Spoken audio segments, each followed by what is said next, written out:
The offices of Tourism and Hospitality Industry Deputy Minister Tongai Mnangagwa at the Zimbabwe Tourism Authority's ATA building in Harare were reportedly broken into on Monday night by unknown individuals. Ashperi musha muri Zimbabwe amandi gore rino family kwa Mnangagwa yambo sangana ne Chii Chirikuitika ndoda kuti aiwa aparangana mwedzi awatona David Mnangagwa chipisirwa imba izvi zvitamwa kuti office yatonge Mnangagwa yo breakewa in. Sara bina mashuka buda nyongo mzana nazo tipo subscribe like what na on the bell icon.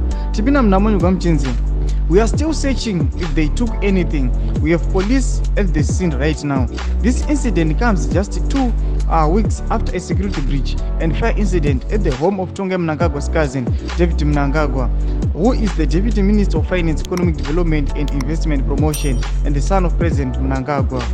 Njono yenda ndeka kubatira panapa muri Zimbabwe tichikuwa updates ezvirikuita munyika yeZimbabwe patona kuti aiwa Tongai Mnangagwa office yake aiwa inobreakewa in. Mapurisa izvakura investigation vachimboona kuti hapana zvakatogwa here, hapana zvakabiwa here, kana pane information yavaida kuwana access to here, uye vachinyatsa kuona kuti aiwa maculprits vanhu vakabreaka in aiwa kuoffice yaTongai Mnangagwa ndivanani. Achipene mushe muri Zimbabwe amene chichimenya kuitika munyika yeZimbabwe kana kufamily yekwa ED Mnangagwa notokuona kuti aiwa zvari kufesa panguva ino nezvikuona kuti aiwa vanhu vanenge vari kuita vachijamuka mbichana. Nyimbo dzema mafungiro enyu pene comment section medu. Subscribe kulike, join on the bell icon.